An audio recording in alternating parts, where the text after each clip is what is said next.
तो गाइस अब जो है हम अरिथमियास के बारे में पढ़ेंगे। अरिथमिया के अंदर सबसे पहले हम बात करते हैं आपके ब्रैडी अरिथमिया के बारे में। ब्रैडी अरिथमिया के अंदर आपका जो हार्ट रेट होता है वो लेस देन 60 पर मिनट होता है, और जो आपका आर आर इंटरवल होता है वो मोर देन 25 मिलीमीटर होता है। ठीक है, heart rate less than 60 per minute, जिसका मतलब क्या है कि R R interval more than 25 millimetre होगा। इसमें सबसे पहले ब्राडी के दो क्लासेस है। एक ऐसे ब्राडी जो ऐसे नोड से ओरिजिनेट करते हैं, और एक ऐसे जो एवी नोड से ओरिजिनेट करते हैं। सबसे पहले हम बात करते हैं उन ब्राडी के बारे में जो ऐसे नोड से ओरिजिनेट करते हैं। इसमें दो आते हैं, एक आता है साइनस ब्राडिकार्डिया और एक आता है आपका साइनस अरेस्ट। साइनस ब्राडिकार्डिया के अंदर क्या होता है? साइनस ब्राडिकार्डिया के अंदर आपका जो एसिनोड होता है उसकी ऑटोमेटिसिटी कम हो जाती है। ऑटोमेटिसिटी कम होने का मतलब ये है कि जिस रेट से आपका एसिनोड पहले इंपल्स फायर कर रहा था, अब उससे कम हो जाएगा उसका रेट। मतलब अब कम इंपल्स फायर करेगा उसी सेम टाइम ड्यूरेशन के अंदर आपका एसिनोड। ठीक है, लेकिन पेसमेकर अभी भी आपका कौन सा? पेसमेकर अभी भी आपका एसिनोड ही है, जिसके कारण एसिनोड पहले एट्रिया को डिपोलराइज करेगा, उसके बाद वेंट्रिकल्स को डिपोलराइज करेगा। इससे होगा क्या साइनस ब्रेडिकार्डिया के अंदर? जो कि उसका इम्पल्स फायर करने का रेट कम हो गया, इसलिए आर आर इंटरवल आपका मोर देन 25 मिलीमीटर हो जाएगा, और जो हार्ट रेट है वो लेस देन 60 पर मिनट हो जाएगा, ड्यू टू डिक्रीज एसिनोड ऑटोमेटिसिटी। और दूसरा, अभी भी आपका एसिनोड पेसमेकर है, जिसके कारण पहले एट्रिया डिपोलराइज हो रहा है और फिर वेंट्रिकल्स डिपोलराइज हो रहा है। तो उसके कारण क्या होगा? पहले पी वेव आएगी हमेशा, और ये P wave followed by Q R S रहेगी। मतलब each P wave will be followed by Q R S, each atrial depolarization will be followed by ventricular depolarization. तो यहाँ पर आपको ईसीजी दिया गया है। इस ईसीजी में आप देख सकते हो कि जो आपका आर आर इंटरवल है, ये 6 बड़े स्क्वायर्स है, मतलब 30 मिलीमीटर का आर आर इंटरवल। पहली प्रायोरिटी आपने कंफर्म कर दी, मतलब पहली चीज जो है वो आपके पास आ गई, R R more than 25 millimetre. और दूसरा, अगर आप देखोगे तो दूसरा हमेशा आपका पी जो है क्यू आर एस के पी के बाद जो है क्यू आर एस आ रहा है। Each P is followed by the Q R S, each atrial depolarization is followed by the ventricular depolarization. जब ये दोनों चीजें आपकी फुलफिल हो जाए तो बेसिकली हम इसको क्या कर सकते हैं? साइनस ब्रेडिकार्डिया बोल सकते हैं। दूसरा होता है आपका साइनस अरेस्ट। साइनस अरेस्ट के अंदर जेवीपी में आपको कैनन एवेव्स देखने को मिलती है। इसे हम जंक्शनल रिदम भी कहते हैं। जेवीपी वाले लेक्चर में अच्छे से समझाया। साइनस अरेस्ट के अंदर मायोकार्डियल इन्फेक्शन के कारण आपके पूरा ऐसे नोड जो है इसकी कोई एक्टिविटी बचती नहीं है। पूरा ऐसे नोड जो है इसका इन्फेक्शन हो चुका है, अब ऐसे नोड कोई एक्शन प्रोड्यूस नहीं कर पाएगा, जिसके कारण आपका जो एवी नोड है ये बन जाता है पेसमेकर। और आपको पता है कि एवी नोड जो है ये जंक्शन पे लाई करता है एट्रिया और वेंट्रिकल्स के। तो जिसके कारण अब जो एट्रिया और वेंट्रिकल्स होंगे ये साइमल्टेनियसली डिपोलराइज होंगे। साइमल्टेनियसली क्या होंगे? डिपोलराइज होंगे, जिससे आपका जो हार्ट रेट है, पहली बात तो ये heart rate 40 to 60 per minute हो जाएगा, जो कि आपका एवी नोड का ऑटोमेटिसिटी का रेट होता है। एवी नोड जब भी पेसमेकर बनेगा तो आपका हार्ट रेट हमेशा 40 टू 60 पर मिनट के बीच में रहेगा, क्योंकि एवी नोड का ऑटोमेटिसिटी का रेट ही 40 टू 60 पर मिनट होता है। और आपका आर आर इंटरवल जो है अभी भी मोर देन 25 मिलीमीटर रहेगा, क्योंकि आपका जो हार्ट रेट है ये 40 टू 60 पर मिनट के रेंज में है। साथ में एट्रिया और वेंट्रिकल जब साथ में डिपोलराइज करेंगे तो आपको पता है कि जो बड़ा इवेंट होता है वो छोटे इवेंट को हाइड कर देगा। तो ventricular depolarization will hide the atrial depolarization on ECG, जिसके कारण आपका क्यूआरएस कॉम्प्लेक्स जो है वो पी वेव को हाइड कर देगा ईसीजी के ऊपर, जिसके कारण आपका पी वेव जो है आपको एब्सेंट मिलेगा। ठीक है, आपको कभी भी इसमें साइनस अरेस्ट के अंदर कुछ ऐसा ईसीजी देखने को मिलेगा जिसमें दो क्यूआरएस कॉम्प्लेक्सेस के बीच में एक वेव देखने को मिलेगी। दो क्यूआरएस कॉम्प्लेक्सेस के बीच में एक वेव, दो क्यूआरएस कॉम्प्लेक्सेस के बीच में एक वेव। और हमेशा याद रखें कि कभी भी दो क्यूआरएस कॉम्प्लेक्स के बीच में अगर एक ही वेव रही, दो क्यूआरएस कॉम्प्लेक्स के बीच में एक ही वेव रही तो वो टी वेव होती है।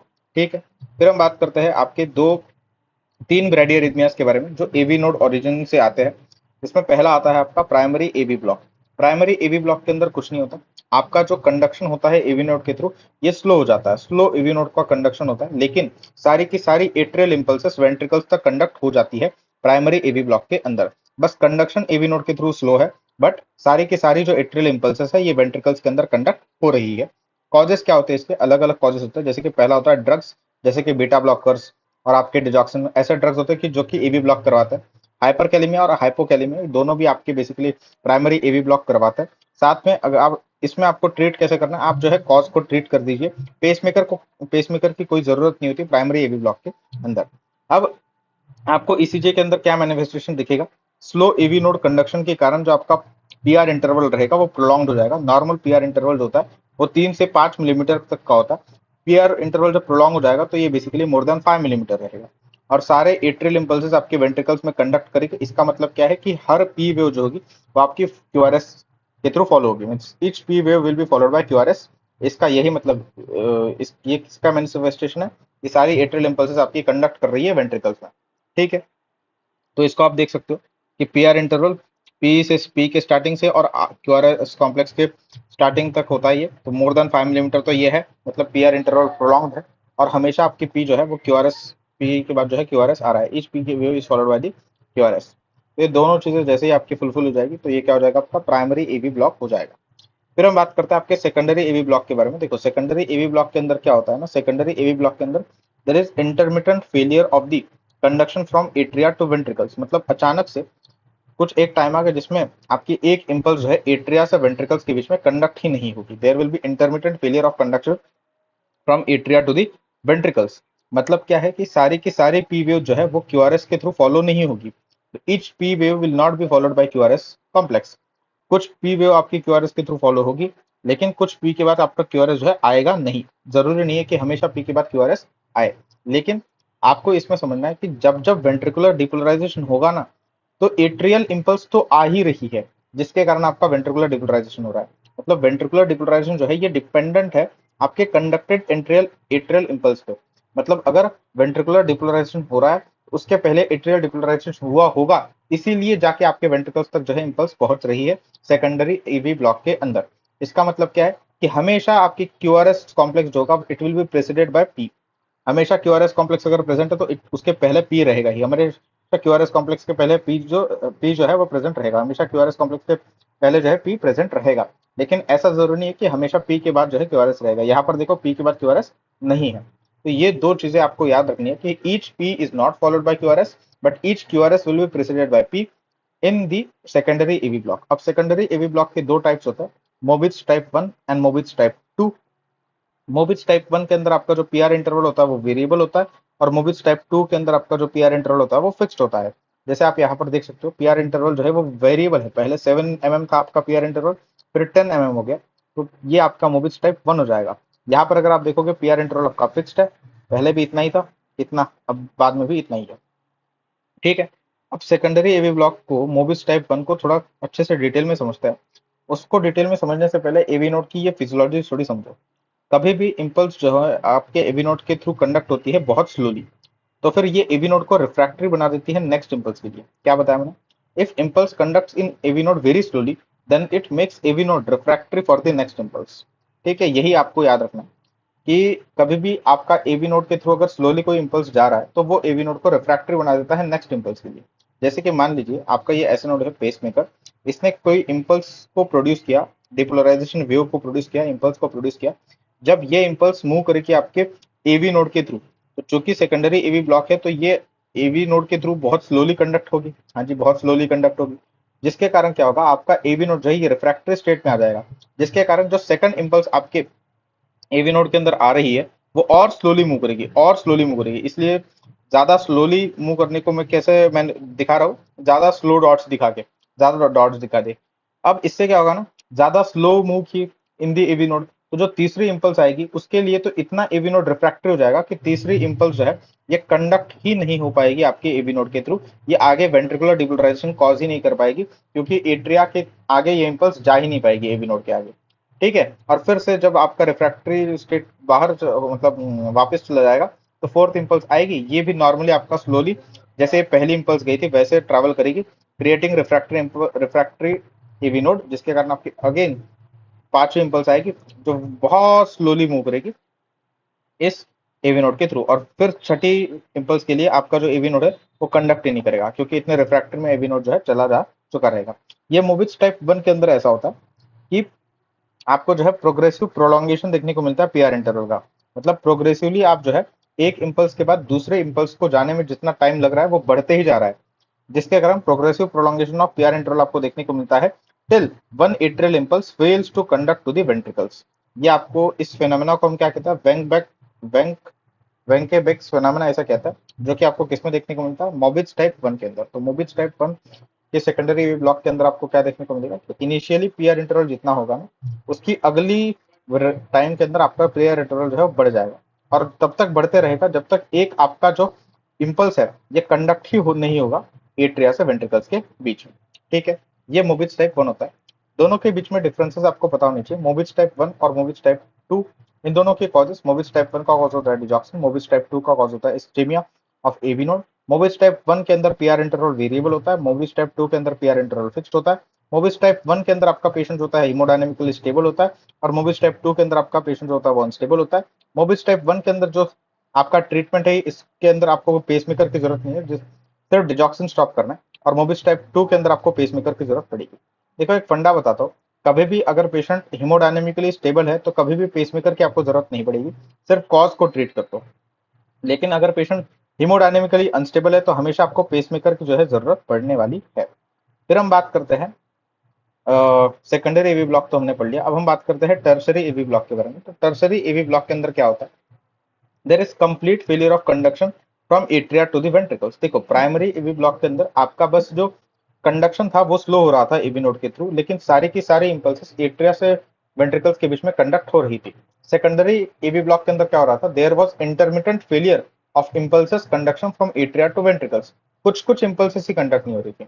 लेकिन टर्सरी एवी ब्लॉक, जिसे हम कंप्लीट एवी ब्लॉक के नाम से भी जानते हैं, इसके अंदर क्या होता है, कंप्लीट फेलियर होता है, एक भी इंपल्स आपकी एट्रिया से वेंट्रिकल के बीच में कंडक्ट नहीं होती है। ऐसा क्यों होता है, क्योंकि पूरे एवी नोड का बंडल ऑफ हिस का इंफार्क्शन हो जाता है, जिसके कारण आपके जो परकिंजे फाइबर्स होता है ये बेसिकली पेसमेकर बन जाते हैं वेंट्रिकल्स के लिए। जैसे ही आपके परकिंजे फाइबर्स बन जाएंगे पेसमेकर फॉर द वेंट्रिकल्स, तो अब ये परकिंजे फाइबर्स किसी एक साइड के होंगे।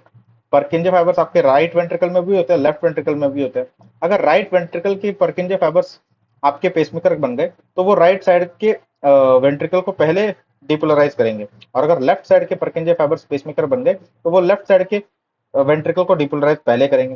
तो इसमें दोनों में होने क्या वाला है, दोनों ही कंडीशंस में कहीं के भी परकिंजे फाइबर्स अगर पेसमेकर बनते हैं तो होने क्या वाला है, होने ये वाला है कि कोई एक साइड का वेंट्रिकल जो है अर्ली डिपोलराइज करेगा, resulting into wide QRS complex, resulting into wide QRS complex.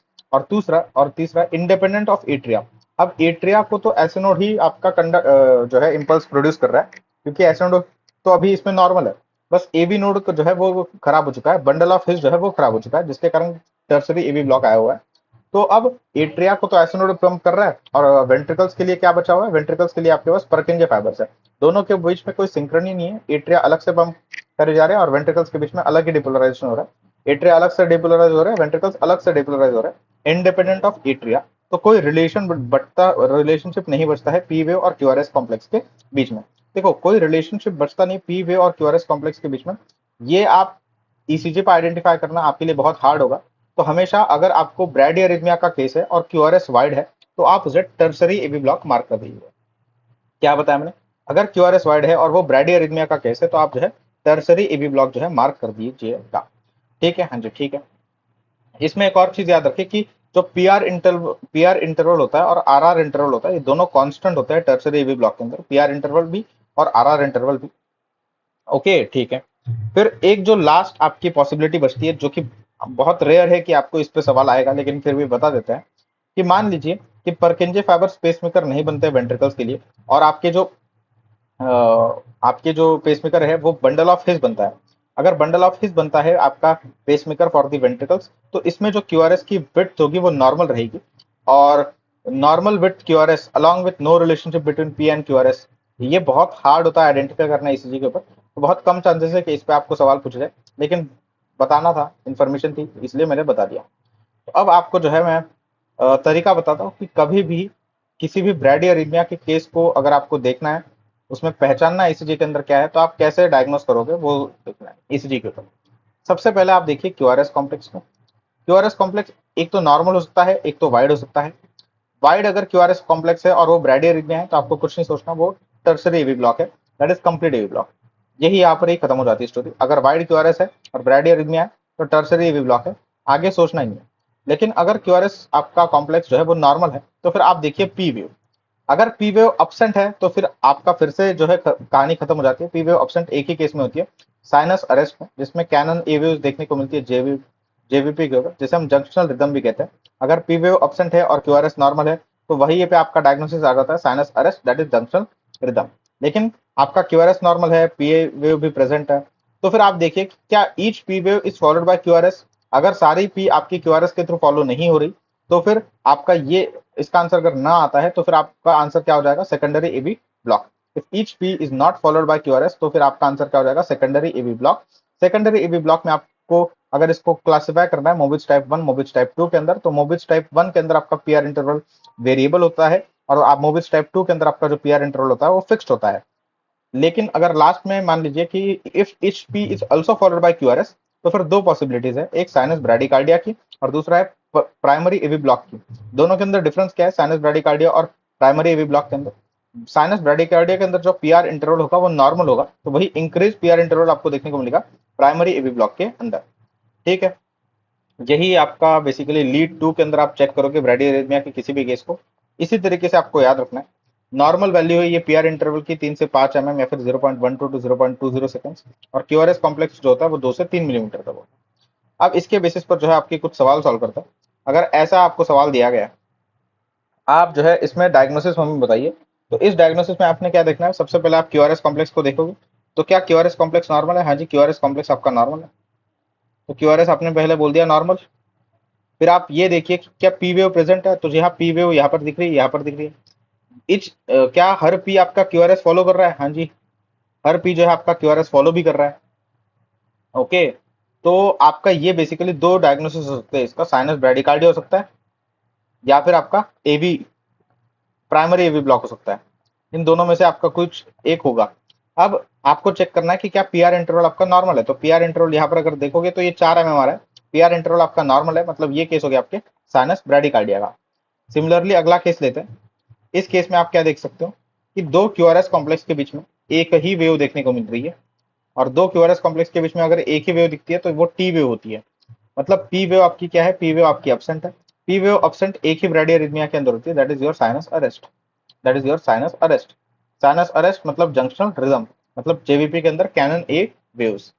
फिर हम बात करते हैं इसके बारे में। इसमें आपको ब्रैडियरिथमिया का केस दिया हुआ है कि इसमें ब्रैडियरिथमिया, तो यहाँ पर आप सबसे पहले चेक करोगे कि ब्रैडियरिथमिया कैसे पहचान सकते हो, बहुत सिंपल है। 1 2 3 4 5, 5 मान लीजिए, 5 या 25 हो जाएगा, 1500 डिवाइड बाय 25, या ऑब्वियसली जो है आपके 60 से कम आ जाएगा, ये 60 से कम आएगा। और 60 से अगर कम आपका हार्ट रेट होता है तो वो ब्रैडियरिथमिया की कैटेगरी में आ जाता है। क्यूआरएस अगर आप देखोगे तो ऑब्वियसली 3 मिलीमीटर से तो ये कम ही है, तो ये आपका क्यूआरएस तो नॉर्मल है और क्यूआरएस प्रेजेंट भी है। फिर उसके बाद आप देखिए पी वेव, पी वेव भी आपका प्रेजेंट तो है, ये पी वेव है, ये P wave, P wave present है। और हर पी के बाद आपका क्यूआरएस आ रहा है क्या? हर पी के बाद आपका जो है क्यूआरएस आ रहा है। तो अब ये दो केस हो सकता है, एक तो साइनस ब्रैडिकार्डिया हो सकता है, या फिर आपका क्या हो सकता है, या तो ये आपका प्राइमरी एवी ब्लॉक हो सकता है। अगर आपका इसका पीआर इंटरवल बढ़ा हुआ होगा तो ये प्राइमरी एवी ब्लॉक होगा, और ऑब्वियसली इसका अगर पीआर इंटरवल आप देखोगे तो बहुत ज्यादा है, तो पीआर इंटरवल चूंकि बढ़ा हुआ है तो ये क्या किसका केस हो जाएगा, प्राइमरी एवी ब्लॉक का हो जाएगा केस।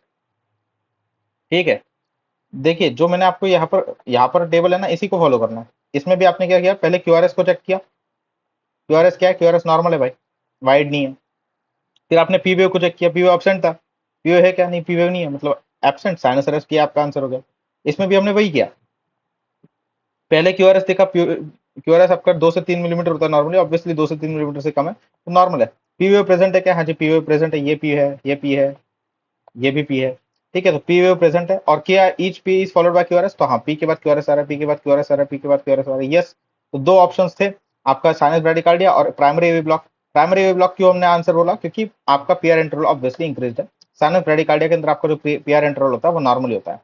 पर अब ये लास्ट सवाल देखिए, लास्ट सवाल के अंदर आपने पहले क्यूआरएस को चेक किया, हाँ जी चेक किया। क्यूआरएस अगर आप देखोगे तो ये 1 2 3, ज्यादा से ज्यादा 3 स्क्वायर आ रहा है, मतलब 3 मिलीमीटर, और क्यूआरएस आपका नॉर्मल हो गया। फिर पी वेव, क्या पी वेव प्रेजेंट है? प्रेजेंट है, प्रेजेंट है, प्रेजेंट है, प्रेजेंट है, प्रेजेंट है, पी वेव प्रेजेंट है। फिर क्या each P is followed by QRS? If each P is followed by QRS तो जी नहीं, each P is not followed by QRS. और जब इसका आंसर ना आ जाता है तो फिर ये सेकेंडरी ईवी ब्लॉक हो जाएगा, सेकेंडरी ईवी ब्लॉक हो जाएगा। ठीक है, तो ये सेकेंडरी ईवी ब्लॉक का डायग्नोसिस आ गया आपका। ये दो सवाल आप सॉल्व करें। Which of the following statement is correct about Mobitz type 1 AV block? तो मोबिज टाइप 1 के बारे में करेक्ट स्टेटमेंट आपको पूछा गया, number of P is same as QRS. नहीं भाई, Mobitz type 1 secondary AV block के अंदर, सेकंड डिग्री एबी ब्लॉक के अंदर बेसिकली आपका नंबर ऑफ पी वेव जो होता है it is more than number of QRS complexes. PR interval fix होता है, मोबिज टाइप 1 के अंदर आपका पीआर इंटरवल होता है वो वेरिएबल होता है। Heart rate is irregular, heart rate irregular होता है। अगर आपका पीआर इंटरवल वेरिएबल है तो ऑब्वियसली आपका जो हार्ट रेट होगा वो इरेगुलर ही होगा ना भाई इस पेशेंट में। तो मोबिस टाइप के 1 के अंदर भाई आपका जो हार्ट रेट होता है वो इरेगुलर होता है। फिर हम बात करते हैं कि एक पेशेंट है इस्केमिक हार्ट डिसीज का, इरेगुलर मेडिकेशंस के साथ सिंकोप अटैक्स डेवलप करता है। ऑन एग्जामिनेशन उसका पल्स रेट 40 पर मिनट है। जेवीपी के अंदर इंटरमिटेंट कैनन एव्यूज, जैसे ही आपको ये जेवीपी अगर आपको किसी ने पढ़ा होगा तो इंटरमिटेंट कैनन एव्यूज आपको जो है कंप्लीट एवी ब्लॉक मतलब टर्सरी एवी ब्लॉक के अंदर ही देखने को मिलता है। What is the most important characteristic feature of the ECG finding, तो ईसीजी फाइंडिंग के अंदर आपको क्या देखने को मिलेगा, इरेगुलर हार्ट रेट जी नहीं, टर्सरी एवी ब्लॉक के अंदर आपका जो हार्ट रेट होता है वो रेगुलर हार्ट रेट होता है। फिर क्यूआरएस इंडिपेंडेंट पीरियड, जी हाँ ये आपका रहेगा, क्योंकि कोई कोरिलेशन ही नहीं बचता आपके एट्रिया के डिपोलराइजेशन के बीच में और वेंट्रिकुलर डिपोलराइजेशन के बीच में in tertiary AV block, 3 degree AV block. ठीक है, तो यहाँ पर मैं ब्रेडी एरिथमिया के इस लेक्चर को कंक्लूड करता हूँ। अगले लेक्चर के अंदर हम टैकी एरिथमिया पढ़ेंगे।